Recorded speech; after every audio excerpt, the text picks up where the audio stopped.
Hello and welcome everyone. आज हम discuss करेंगे पैथोलॉजी के नेक्स्ट टॉपिक के बारे में, जो कि है फिनोमिनन ऑफ इन्फेक्शन या फिर इन्फेक्शन प्रोसेस, और इसे ही इन्फेक्शन साइकिल के नाम से जाना जाता है। इंट्रोडक्शन की बात करें तो इसमें हम सबसे पहले कुछ डेफिनेशंस देख लेते हैं कि हमें इन्फेक्शन साइकिल पढ़ना है तो इन्फेक्शन वर्ड का क्या मतलब है। इन्फेक्शन का मतलब होता है किसी भी पैथोजन का होस्ट प्लांट या होस्ट सेल के साथ एस्टेब्लिशमेंट की प्रोसेस को ही हम इन्फेक्शन बोलते हैं। यानी कि अगर कोई पैथोजन किसी होस्ट प्लांट के साथ में एस्टेब्लिश हो गया है तो हम उसे बोलेंगे कि इन्फेक्शन हो गया है। दूसरी टर्म आती है, इस एस्टेब्लिशमेंट को हम किस तरीके से डिफाइन करेंगे। तो एस्टेब्लिशमेंट का मतलब होता है पैथोजन की एंट्री और कॉलोनाइजेशन की जो प्रोसेस है उसे हम बोलते हैं एस्टेब्लिशमेंट।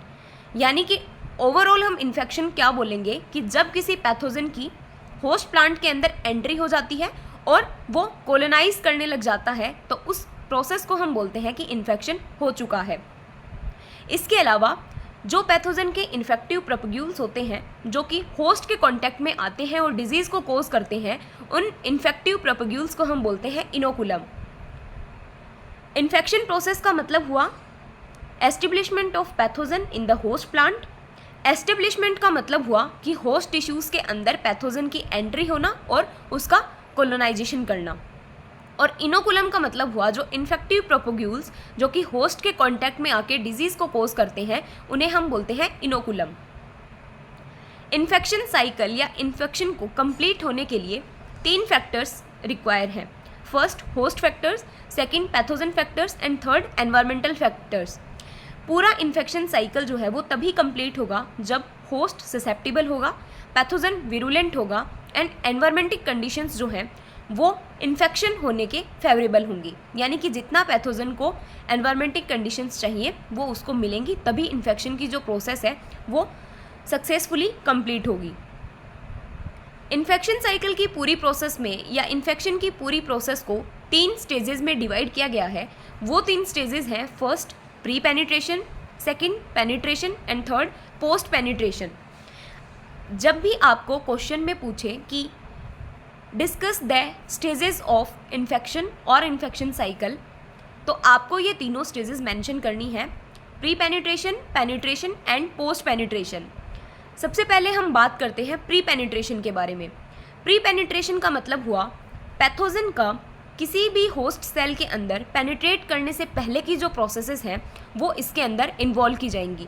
जैसे कि स्पोर्स का जर्मिनेशन हो गया, जो भी नेचुरल ओपनिंग्स हैं उनके बाहर पैथोजन का मल्टीप्लिकेशन हो गया, या फिर जो जर्म ट्यूब है उसका एक्टिवेशन या फिर उसका जर्मिनेशन हो गया।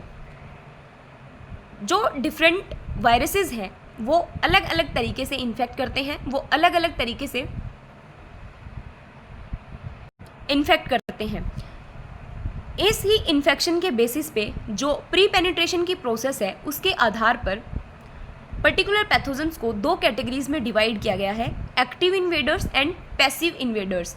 एक्टिव इन्वेडर्स का मतलब हुआ ऐसे पैथोजन्स जो कि पेनिट्रेट करने के लिए एग्रेसिव एफर्ट्स दिखाते हैं, उन्हें हम बोलते हैं एक्टिव इन्वेडर्स। और पैसिव इन्वेडर्स मतलब जो किसी पर्टिकुलर पैथोजन या वेक्टर की हेल्प से पेनिट्रेट करते हैं, उन्हें हम बोलते हैं पैसिव इन्वेडर्स। जैसे एक्टिव इन्वेडर्स में एग्जांपल हो जाएगा फंगस, और पैसिव इन्वेडर्स में जैसे वायरसेस, क्योंकि वायरसेस जो है वो किसी इंसेक्ट वेक्टर की हेल्प से होस्ट सेल को पेनिट्रेट करके कॉलोनाइज करते हैं और ग्रोथ करते हैं। इसके अलावा हम देखें तो बैक्टीरिया के अंदर कोई भी स्पोर्स जैसी डोर्मेंट स्ट्रक्चर नहीं पाई जाती, इसीलिए हम बोल सकते हैं कि बैक्टीरिया के केस में कोई भी प्री पेनिट्रेशन जैसी प्रोसेसेस नहीं होती। लेकिन हाँ, बैक्टीरिया को भी इन्फेक्शन करने के लिए पहले नेचुरल ओपनिंग्स के आसपास मल्टीप्लिकेशन की प्रोसेस को कंप्लीट करना पड़ता है। जबकि फंगस के केस में प्री पेनिट्रेशन प्रोसेसेस में स्पोर्स का जर्मिनेशन, जर्म ट्यूब का जर्मिनेशन एंड जर्म ट्यूब की ग्रोथ होस्ट प्लांट के आसपास, ये सारी जो प्रोसेसेस हैं ये प्री पेनिट्रेशन में देखी जाती हैं। नेक्स्ट जो इन्फेक्शन की स्टेज है वो है पेनिट्रेशन। यानी कि पैथोजन के द्वारा होस्ट सेल को पेनिट्रेट किया जाएगा ये पेनिट्रेशन दो तरीके से हो सकता है, डायरेक्ट और इनडायरेक्ट। डायरेक्ट होगा जो कि पैथोजन जो है वो डायरेक्टली होस्ट सेल के कांटेक्ट में आके डायरेक्ट पेनिट्रेट करेगा, और इनडायरेक्ट पेनिट्रेशन का मतलब हुआ कि वो या तो नेचुरल ओपनिंग्स के थ्रू या फिर वुंड्स के थ्रू जो पैथोजन है वो एंटर करेगा प्लांट्स में। जैसे कि viruses, viroids, molecules, fastidious bacteria, ये सारे जो पैथोजन्स हैं ये वेक्टर्स के द्वारा जो घाव या वुंड्स बनाए जाते हैं उनके थ्रू एंटर करते हैं या फिर नेचुरल ओपनिंग्स के थ्रू एंटर करते हैं। जबकि fungi, nematodes and parasitic higher plants जो हैं वो डायरेक्ट पेनिट्रेशन को अडोप्ट करते हैं। नेक्स्ट स्टेज है पोस्ट पेनिट्रेशन। ये काफ़ी इम्पॉर्टेंट स्टेज है जिसमें कि इन्वेजन एंड कोलोनाइजेशन जैसी दो इम्पॉर्टेंट प्रोसेसेस या दो इम्पॉर्टेंट स्टेजेस इन्वॉल्व की जाती हैं। इन्वेजन का मतलब होता है growth of the pathogen and colonisation का मतलब होता है रिप्रोडक्शन ऑफ द पैथोजन। तो किसी भी इन्फेक्शन साइकिल में या फिर किसी भी डिजीज़ के डेवलपमेंट में इन्वेजन एंड कोलोनाइजेशन दो इम्पॉर्टेंट कॉन्करेंट स्टेजेस के रूप में देखी जाती हैं। पोस्ट पेनिट्रेशन में क्या होगा, पैथोजन के द्वारा सबसे पहले ग्रोथ की जाएगी होस्ट जो सेल्स हैं उनके अंदर, और उसके बाद रिप्रोडक्शन करके मल्टीप्लिकेशन किया जाएगा जिससे अपनी जो सेल्स की ग्रोथ है उसमें उसको बढ़ाया जाएगा। इसके थ्रू जो पोस्ट पेनिट्रेशन की प्रोसेस है उसमें एक पैरासिटिक रिलेशनशिप बन जाता है होस्ट के साइटोप्लाज्म और पैरासाइट के साइटोप्लाज्म के बीच में।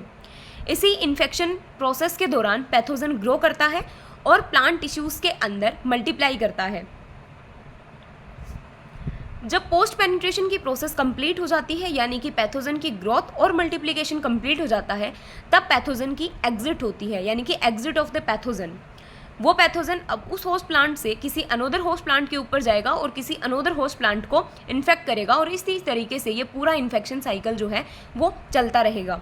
तो इन्वेजन और कोलोनाइजेशन की प्रोसेस के बाद में पैथोजन जो है वो अपनी कॉन्टिन्यूटी को या फिर अपनी इन्फेक्शन चेन या डिजीज साइकिल को मेंटेन करने के लिए उस पर्टिकुलर होस्ट से दूसरे होस्ट के ऊपर जाता है, जिसके लिए डिफरेंट टाइप के सर्वाइवल्स और डिसेमिनेशन के मेथड्स हो सकते हैं। जैसे कि वायरसेस के लिए बेसिकली वेक्टर्स ही डिसेमिनेशन का काम करते हैं, जबकि बैक्टीरिया के लिए कुछ इंसेक्ट्स और विंड जो है वो डिसेमिनेशन का काम करते हैं, जबकि फंगल पैथोजन सोयल, वाटर और एयर के थ्रू डिसेमिनेट हो सकते हैं।